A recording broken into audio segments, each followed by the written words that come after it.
Good evening, I'm Jeff Phillips. Floodwater has tonight divided Forbes in two, inundated homes and isolated many rural properties. Evacuation orders are in place for more than 230 properties and the town is bracing for its biggest flood in 60 years. Underwater and isolated, these low-lying homes are among the first to fall victim to the floodwater. The Lachlan River passed the major flood level this morning, inching towards the central business district. The car yards are empty, the town's pool underwater. The floodwater's slowly rising over streets in the middle of town. Oh, there's heaps more water to come. If it goes to the height they say, there'll be heaps more water. The rising water caught these two off guard. Came down this morning and had a look.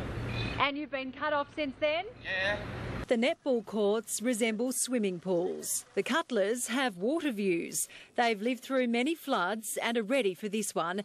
Everything's up high and the home is sandbagged. They're determined to stay with their property. In 1990 it was about 2 foot of water through underneath the house, so hopefully it doesn't get anything like that, but let's just wait and see.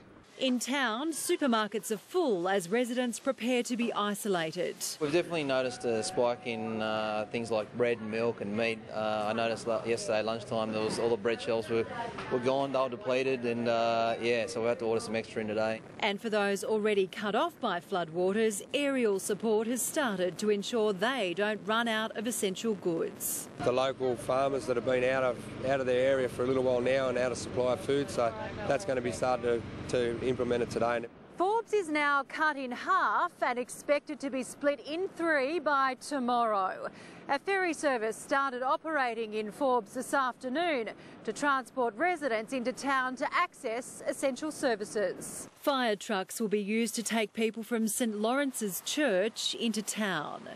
And it will go between 6:30 in the morning till 6:30 at night for the general public. We're asking people not to use it unless they really need to use it. The Lachlan is expected to exceed 10.6 metres tonight and 10.65 metres late tomorrow. Nanamai's peaked now again at 11.8, which is higher than what this water's coming through. So we've got a lot more water to come through here yet. From the air, the extent of the flooding is obvious. Farmers who've struggled through years of drought now have crops underwater. For some, it could be the last straw. Some guys with lower equity and coupled with flood and unable to make some income over the next 6 to 12 months might cause some guys to decide to sell up. Genya Cole, Win News.